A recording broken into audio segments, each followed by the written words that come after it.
Boss season 12 task master Dhanush ಅವರು ಈಗ ನಮ್ಮ ಜೊತೆ ಇದ್ದಾರೆ. ಸೊ ನಮ್ಮ ಮಾತನಾಡ್ಸೋಣ ಅವ್ರು ಏನು ಹೇಳ್ತಾರೆ ಬಿಗ್ ಬಾಸ್ ಜರ್ನಿ ಬಗ್ಗೆ ಅಂತ ಹೇಳ್ಬಿಟ್ಟು. ಧನುಷ್ ಅವರೇ, ಸುಲ್ತಾನ್ ಪಾಳ್ಯ ಕಿಂಗ್ ಅಂತ ಕೇಳಿದೆ. ನಾನು ಇವತ್ತು ನೋಡಿದೆ, ಯಾಕಂದರೆ 2.5 ಗಂಟೆ ಕಾಲ ರ್ಯಾಲಿ ನಡೆದಿರೋದು. ನಿಮ್ಮ ಏರಿಯಾ ಜನ ಯಾವ ಥರ ಸೆಲೆಬ್ರೇಟ್ ಮಾಡ್ತಿದ್ದಾರೆ ನೀವು ಬಿಗ್ ಬಾಸ್ ಮನೆಯಿಂದ ಬಂದಮೇಲೆ ಅಂತ ನೋಡಿದ್ಮೇಲೆ ಗೊತ್ತಾಯಿತು. ನೀವು ಎಷ್ಟು ಜನದ ಪ್ರೀತಿಯನ್ನು ಸಂಪಾದನೆ ಮಾಡಿದ್ದೀರಾ ಅಂತ ಹೇಳ್ಬಿಟ್ಟು. ಸೊ ಎಷ್ಟು ಖುಷಿ ಆಗ್ತಿದೆ ನಿಮಗೆ? ತುಂಬ ಖುಷಿ ಆಗ್ತಿದೆ. ನಾವು ಮಾಡೋದೆಲ್ಲ ಇದಕ್ಕೋಸ್ಕರನೇ ಅಲ್ವಾ, ಜನರ ಪ್ರೀತಿಗೋಸ್ಕರನೇ ಎಲ್ಲ ಕೆಲಸ ಮಾಡೋದು.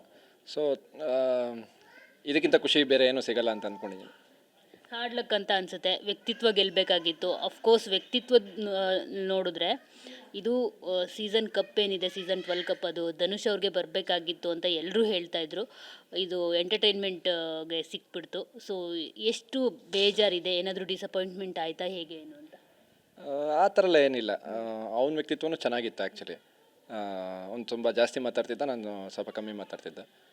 ಅದು ಬಿಟ್ಟರೆ ನಾನು ಯಾವಾಗಲೂ ಹೇಳ್ತಾ ಇರ್ತೀನಿ, ನಾನು ಮಾಡೋ ತಪ್ಪಿಂದ ಇನ್ನೊಬ್ರಿಗೆ ನೋವಾಗಬಾರ್ದು, ಕಷ್ಟ ಆಗಬಾರ್ದು ಅಂತ.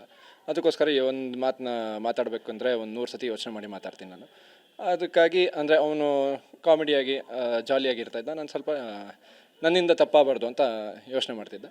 ಸೊ ಅವ್ನು ಗೆದ್ದಿರೋದು ಖುಷಿನೇ. ನಾನು ಸೋತಿದ್ದೀನಿ ಅಂತ ನನಗೆ ಬೇಜಾರಿದೆ ಅಷ್ಟೇ, ಒಂದು 6th ಪ್ಲೇಸ್ ಬಂದಿದ್ದೀನಿ ಅಂತ. ಅದು ಬಿಟ್ಟರೆ ಅವ್ನು ಗೆದ್ದಿದ್ದಾನೆ ಅಂತ ಖುಷಿ ಇದೆ. ಎಲ್ಲೋ ಒಂದು ಕಡೆ ಟಾಪ್ 6 ಧನುಷ್ ಅವರು ಡಿಸರ್ವ್ ಇರಲಿಲ್ಲ ಅಂತ ಅನಿಸುತ್ತೆ. ಯಾಕಂದರೆ top 3, top 2, at least top 2, top 3ಅಲ್ಲಿ ಇರಬೇಕಾಗಿತ್ತು ಅಂತ ಕೆಲವರ ಅಭಿಪ್ರಾಯ.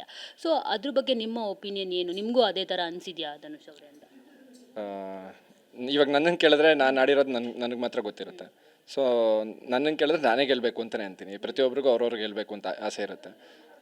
ಬೇರೆಯವ್ರ ಒಪಿನಿಯನ್ ಕೇಳಿದ್ರೆ, ಇವಾಗ ನಾನು ಒಂದು 10 ಜನಕ್ಕೆ ಇಷ್ಟ ಇದ್ದರೆ ಗಿಲ್ಲಿ ಒಂದು 10 ಜನಕ್ಕೆ ಇಷ್ಟ ಇರ್ತಾನೆ, ಬೇರೆಯವ್ರು ಒಂದು 10 ಜನಕ್ಕೆ ಇಷ್ಟ ಇರ್ತಾರೆ. ಪ್ರತಿಯೊಬ್ಬರಿಗೂ ಅವ್ರು ಇಷ್ಟಪಡೋರೆ ಗೆಲ್ಲಬೇಕು ಅಂತ ಇರುತ್ತೆ. So end of the day ಒಬ್ಬರು ಗೆಲ್ತಾರೆ. ನನಗೆ ಕಪ್ ಸಿಕ್ಕಿಲ್ಲ ಅಂದರೂ ಜನರು ಮನಸ್ಸಿಗೆ ಗೆದ್ದಿದ್ದೀನಿ ಅಂತ ಖುಷಿ ಪಡ್ತೀನಿ.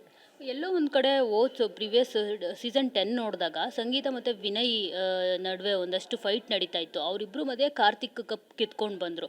ಈ ಸೀಸನಲ್ಲೂ ಅದೇ ಆಗುತ್ತೆ. ಗಿಲ್ಲಿ ಅಶ್ವಿನಿ ಏನು ಜಟಾಪಟಿ ಇದೆ, ಅದ್ರ ಮಧ್ಯೆ ಧನುಷ್ ಅವರು ಕಪ್ ಕಿತ್ಕೊಂಡು ಬರ್ತಾರೆ ಅಂತ ಎಲ್ಲರೂ ನಿರೀಕ್ಷೆ ಮಾಡಿದರು.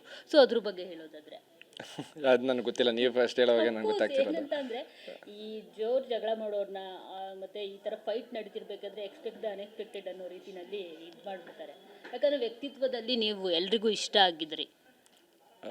ಬ್ಯಾಡ್ ಲಕ್, ಏನು ಮಾಡೋಕ್ಕಾಗಲ್ಲ. ಅವರು ಗಿಲ್ಲಿ ತುಂಬ ಜನಕ್ಕೆ ಇಷ್ಟ ಆಗಿರ್ಬೋದು, ಅದಕ್ಕೆ ವೋಟ್ಸ್ ಜಾಸ್ತಿ ಬಂದಿರ್ಬೋದು. ಖುಷಿನೇ. ನಾನು ಕೋ ಕಂಟೆಸ್ಟೆಂಟ್ ಇದ್ನಲ್ಲ. ಸೊ ಇವಾಗ ನಾನು ಗೆಲ್ಲಿಲ್ಲ ಅನ್ನೋ ಬೇಜಾರು ಬಿಟ್ಟರೆ ಅವ್ನು ಗೆದ್ದಿರೋ ಖುಷಿನೇ ಇದೆ. ಪರವಾಗಿಲ್ಲ, ಚೆನ್ನಾಗಾಗಲಿ, ಅವ್ನಿಗೂ ಒಳ್ಳೇದಾಗಲಿ, ಎಲ್ರಿಗೂ ಒಳ್ಳೇದಾಗಲಿ.